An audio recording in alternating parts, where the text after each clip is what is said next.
欢迎各位回到我的频道。在台湾有一个画面，大家一定很熟悉。中秋节的晚上，烤肉香味飘满整个阳台，桌上摆着一颗又大又美的柚子，全家人围坐在一起，大家都觉得这是最健康、最天然的水果。长辈们常说，中秋节吃柚子，保平安、助消化。但是如果我告诉你，只要吃错时间，一颗看起来很普通的柚子，可能让你血液里的一颗药瞬间变成10颗药的效果，你相信吗？如果我告诉你，我们拜拜用来供奉神明的水果，摆在祖先牌位前的柚子，有一天竟然可能变成相克的毒药，伤害你最爱的家人，你有听过吗？在我的诊间里，这30多年来，不少急诊案例都和柚子药物有关，而大部分的人，包括病人和家属，完全不知道这件事的严重性。如果你现在正在吃任何一种药物，不管是慢性病的药、短期的消炎药，还是保健食品，请你一定要把这支影片看完。如果不看，也许有一天，就因为一半看似无害的柚子，你可能要用你的肝脏、肾脏，甚至是宝贵的生命来付出代价。别忘了订阅我的频道，并且打开小铃铛，才能收到我们最好、最实用的健康建议。我想知道你有没有在认真看这支影片。如果你觉得这个内容对你有帮助，请在留言区打1。如果没有，请打0。今天我不是来吓大家，要你们从此不敢吃柚子的。我是想很认真地告诉你，怎么吃柚子才能既安全又对你的心血管、肺部、肠道都好，同时还能保护你体内的药物正常运作，不会出差错。我是林博源医师，在台湾做内科和心脏科已经超过30年了。我看过太多人，就因为不懂柚子和药物之间的交互作用，而在病床上后悔莫及。很多人听到柚子和药物会产生问题，第一个反应就是，那我以后都不要吃柚子了，这样最安全。等一下，先别这么紧张，也不要这么极端。柚子如果吃对方法，选对时间，其实是秋天最棒的水果之一，对我们台湾人的心血管、肺部、肠道都非常非常好。让我跟你好好说说，柚子到底有哪些超能力？第一个超能力，帮助消化，减少油腻感，让胃舒服。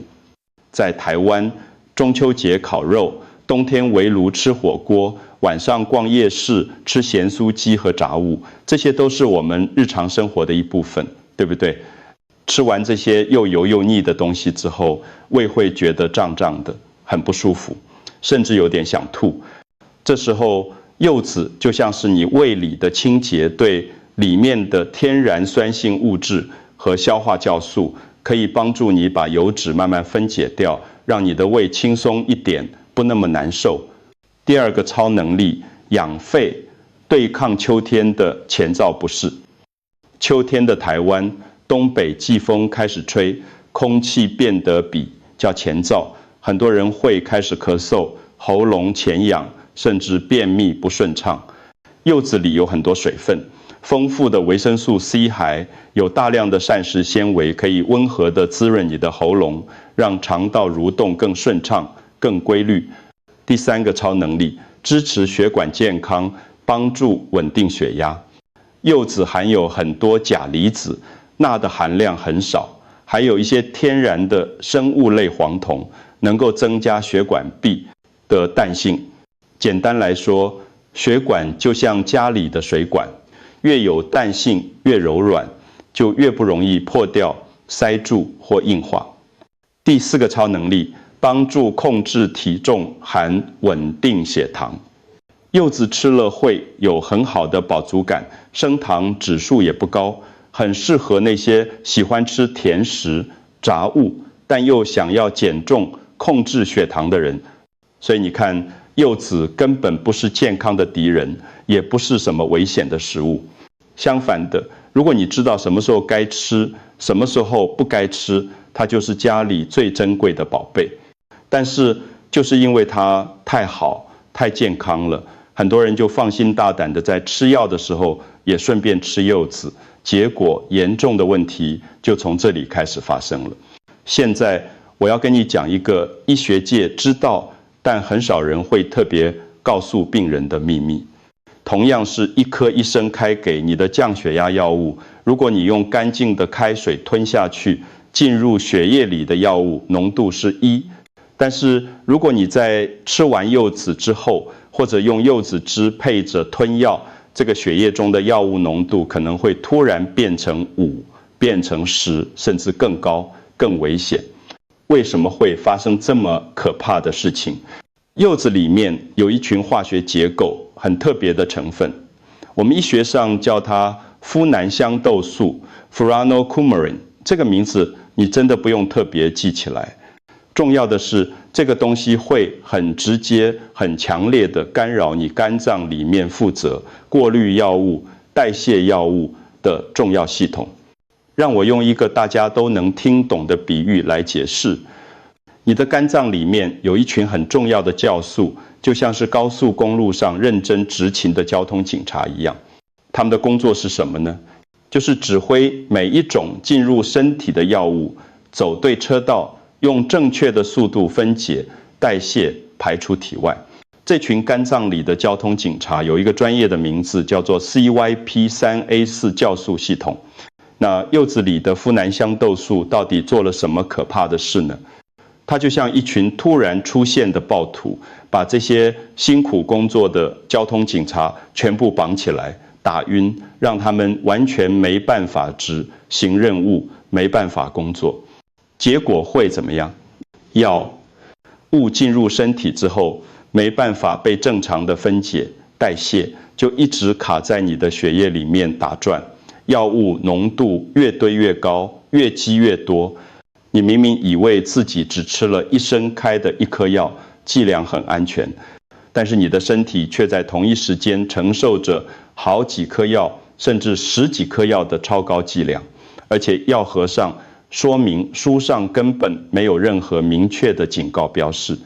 这就是为什么有些人吃了柚子之后，配药会突然出现头晕目眩、血压掉太快、心跳不规则，甚至当场昏倒送急诊。我要特别强调一下，不是说你随便吃一瓣柚子就会立刻出事、立刻死掉。问题的关键在于，如果你正在吃的药物刚好属于那种对柚子特别敏感的高风险类型，柚子就会让这些药物变得完全不听话、不受控制。那到底哪些药物特别敏感、特别危险呢？如果你家里有爸妈、阿公阿妈，或者你自己正在长期服用这些药物，请你一定要非常仔细的听我接下来要讲的内容。有些药物和柚子的组合搭配，不是我在吓你，连我们当医生的、当药师的专业人员看到都会全身紧张、冒冷汗。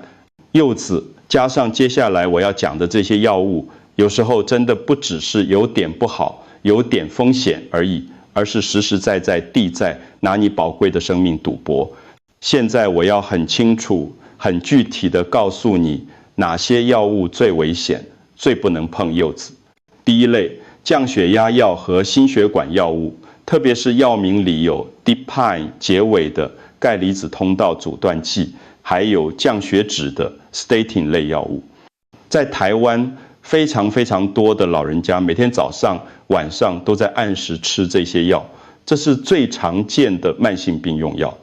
如果你在吃药期间吃了柚子，你的血压可能会在短时间内掉得太快、太猛，整个人会突然头晕，眼前一片黑，站不稳，昏倒在地上，严重的话甚至会引发中风。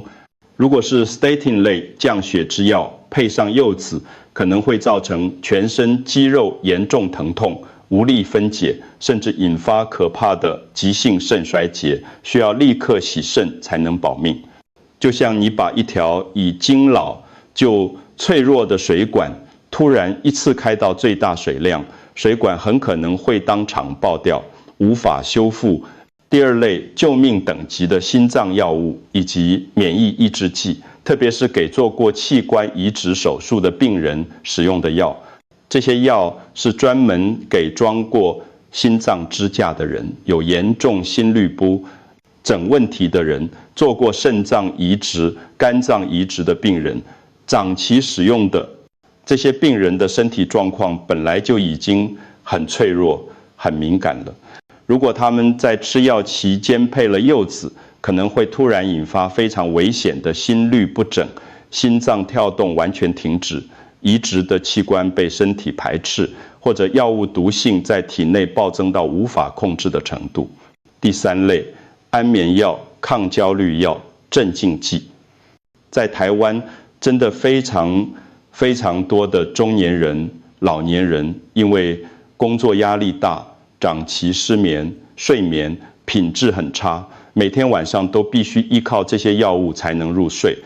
如果这些药配上柚子一起吃，药物会在你的体内停留太久，代谢太慢，结果就是你隔天起床之后，整天都昏昏沉沉的，脑袋不清楚，反应变得很迟钝。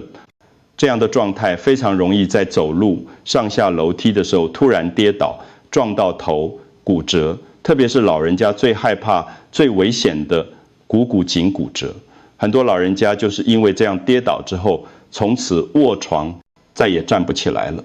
第四类，某些特定的抗组织胺药物、某些抗生素，还有特殊配方的胃药。不是所有的抗组织胺、抗生素都有问题，但是有一些特定的种类，在药物的官方说明书上会特别用红字注明。服药期间避免食用葡萄柚或柚子。如果你不小心配着柚子吃了这些药，可能会引发心律不整、心电图上的 QT 间期异常延长，甚至造成肝脏功能严重受损、发炎。现在你可能心里在想：天啊，这么多种类的药，我怎么可能全部记得住？不用担心。你真的不需要把所有的药名、化学名称全部背起来，你只需要做一件非常简单但非常重要的事情，把你现在每天正在吃的所有药物，不管是医院开的、诊所拿的、药局买的，全部一起拿去，问你的医生或者社区药局的药师，请问医师或药师，我现在吃的这些药里面有哪些绝对不能吃柚子，不能喝柚子汁？如果你问了之后还是觉得不太确定，心里不太放心，那就选一个最安全、最保险的做法。在整个吃药的期间，完全不要碰柚子，连一小口都不要。接下来我要跟你分享一个真实发生在台湾的故事，就在我们身边，让你更清楚地知道为什么我每一次看诊都要很严肃地提醒病人，一定要小心柚子。陈阿妈今年72岁，住在台中丰园区，是一位非常和蔼可亲、很疼孙子的传统台湾阿妈。她非常喜欢吃柚子，每年中秋节一到，她一定会亲自去市场挑选，买一整箱又大又香的柚子回来，开心地分给儿子、女儿、孙子们吃。陈阿妈因为有高血压和高血脂的问题，已经长期稳定的在服用降血压的药物和降血脂的药物，好几年了。这些药都是她固定用健保卡在家里附近的社区药局领取的。每次回诊，医生都说她控制得很好，很稳定，她自己也很有信心，很放心。有一年的中秋节，陈阿妈的孙子特别孝顺，送给阿妈一箱从花莲买回来的超级好吃、超级甜的文旦柚子。阿妈收到之后非常开心，舍不得一次吃完，于是连续好几天，每天晚上吃完晚餐，吞下降血压和降血脂的药之后，阿妈都会很满足地剥几瓣柚子来吃，觉得这样既健康又享受。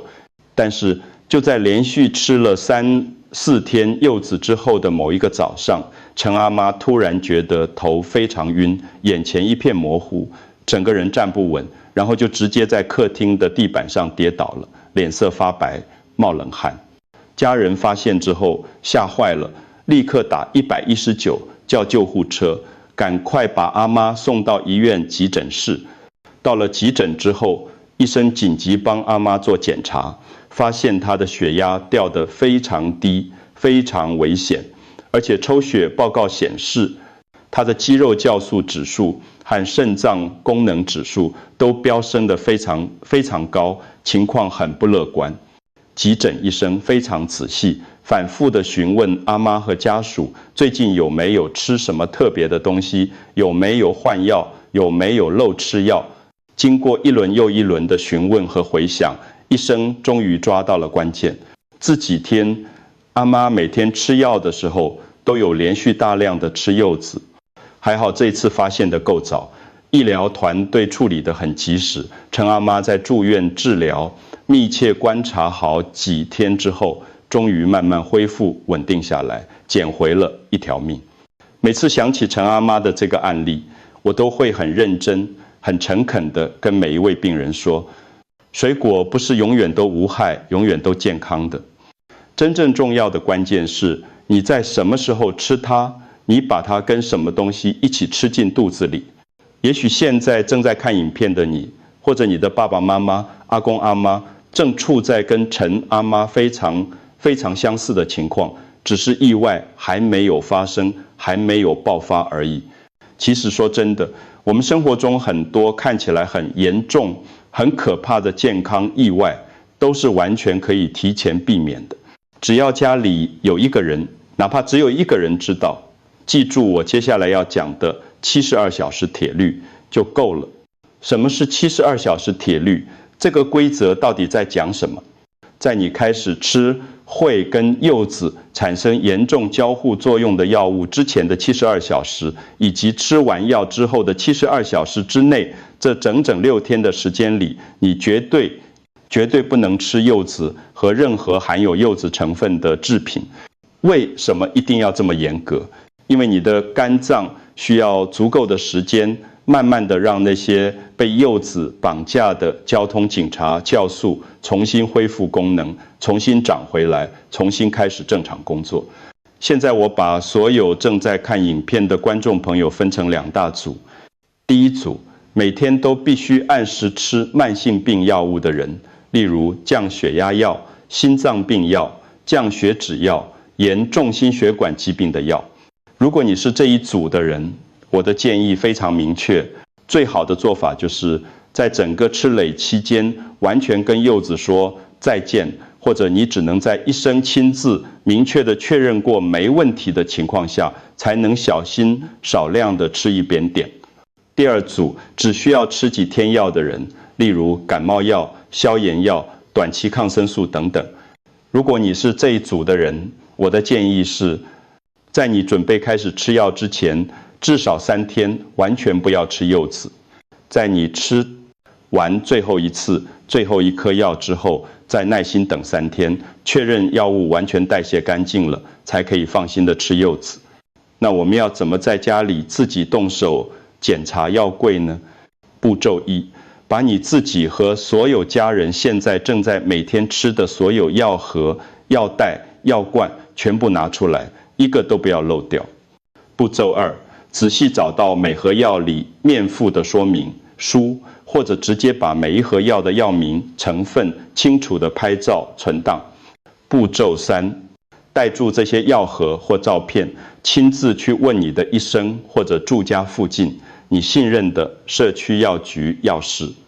请问医师或药师，我现在每天吃的这些药里面，有哪些是绝对不能吃柚子、不能喝柳橙汁、不能喝葡萄柚汁的？如果你问完之后，心里还是觉得不太确定、不太放心，那就毫不犹豫地选择最安全、最保险的做法。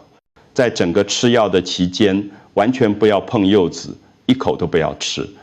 我不奢望你变成一个专业的药学专家，那不是你的责任。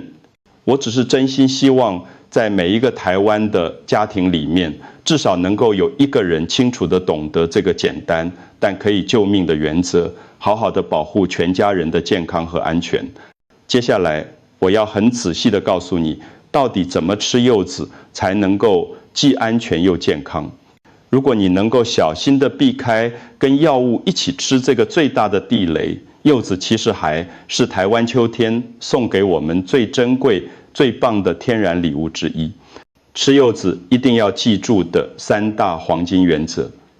原则1，绝对不要在吃药前后的危险时间内吃柚子，一定要严格遵守刚才讲的72小时铁律。原则2，就算可以吃，也不要一次吃太多，吃到撑。要聪明地分散在1整个礼拜内慢慢享用。原则3，如果你有任何慢性疾病，长期在吃药，吃柚子之前，一定要先主动问过你的医生，得到医生明确的许可。那要怎么安全放心地吃一餐柚子呢？我教你一步一步来。步骤1，在你准备吃柚子之前，先认真仔细地检查一下今天有没有吃任何对柚子敏感的药物。步骤2，如果你今天没有吃那些危险的药，或者你已经停药超过足够长的安全时间了，那你就可以放心的在吃完正餐之后，慢慢的适量地享用新鲜柚子。步骤3，记住只能吃适当合理的分量，千万不要把柚子当成正餐，或者用柚子来取代其他重要的营养来源。最适合我们台湾人生活习惯的吃法建议，在家庭聚餐吃完丰盛的晚餐之后，全家人一起开心的分享，品尝新鲜剥好的柚子。如果你喜欢喝蜂蜜柚子茶，记得只能在那些你完全没有吃任何药物的日子里喝，不能随便喝。孩子有一件非常重要的事，很多人都会忽略，市面上卖的瓶装柚子汁、加工过的柚子果酱、各种标榜含有柚子萃取物或葡萄柚成分的饮料、甜点，通通都要算是柚子，一样有风险，不能大意。只要你愿意用心、认真地记住我刚才讲的这些简单原则，柚子就不会是什么可怕的健康禁忌，反而会成为你最好、最忠实的朋友。它可以帮助你的胃在大餐之后更轻松、更舒服。它可以让你在前兆的秋天，肺部和喉咙都更舒服、更滋润。它可以让你的血管保持柔软、更有弹性、更健康。它也可以让你在享受美食的同时，心情也变得更轻松、更愉快。也许只要你愿意花几秒钟的时间，把这支我用心制作的影片连结传送到你们家里的 LINE 群组一次，就有可能真正救到一个你深爱的家人，让他们免于一次痛苦。危险的急诊室经历，请你一定要把这3个最重要的重点牢牢记在心里。第一，柚子对我们的消化系统、肺部健康、血管弹性、身体代谢都有非常多、非常好的帮助和益处。第二，但是柚子里确实含有一种特殊的成分，会让某些药物没办法正常代谢，一直留在血液里，累积变多，特别是针对某几大类的高风险药物。第三，严格遵守72小时铁律，再加上主动勤快地去问你的医生或药师专业意见，这2个动作就是让你可以安全放心吃柚子的最重要钥匙。我真的不希望你从今天开始对水果产生恐惧，害怕吃任何东西。我只是很真诚地希望，当你每一次拿起柚子准备剥开来吃的时候，你能够清楚地知道、明白自己现在正在对自己的身体做什么事情。如果你真心觉得今天我分享的这些内容对你有实际的帮助，有重要的价值，请你不要吝啬，主动把这支影片分享、转发给你的爸爸妈妈、阿公阿妈，还有那些你关心的、每天都必须按时吃药的亲朋好友。